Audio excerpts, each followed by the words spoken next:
Some wisdom is found on the surface, and some wisdom takes us deeper.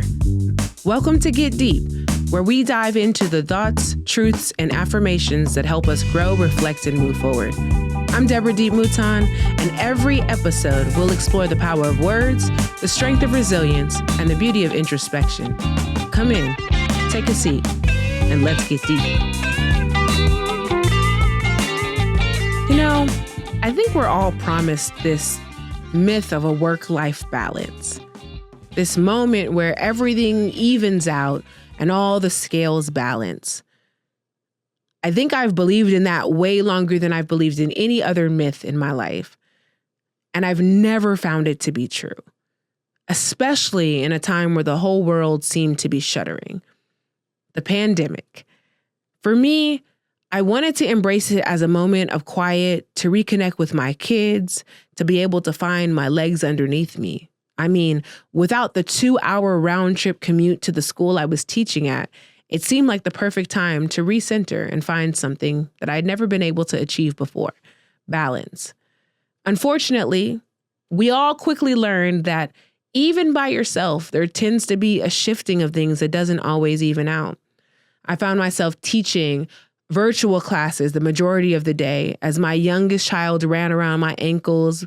He was preschool aged, and so no one had a rein on that kid. My eldest was taking classes in a room nearby, trying to pretend she wasn't bored as she swiveled around in her unicorn chair, trying to pay attention to the screen.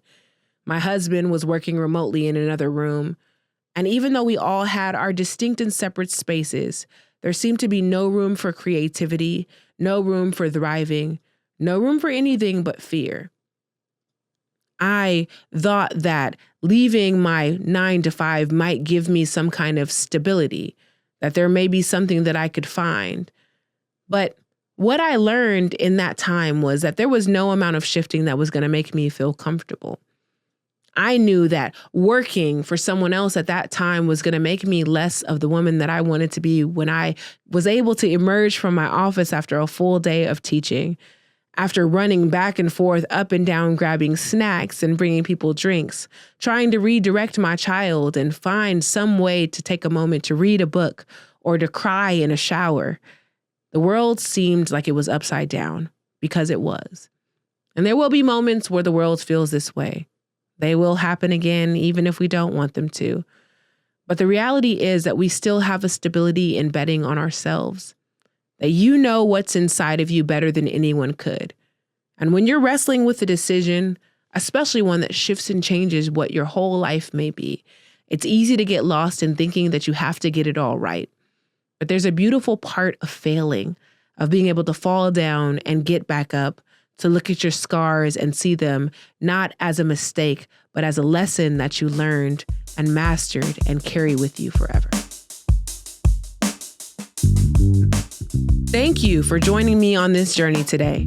I hope this moment of reflection stays with you, guides you, and reminds you to keep going.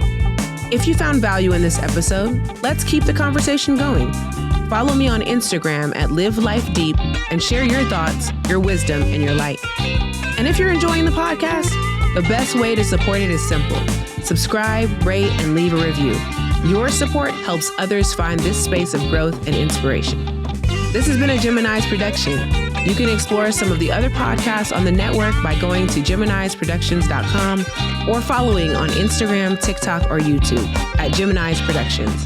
Until next time, remember, you've been given today. What you do with it is up to you.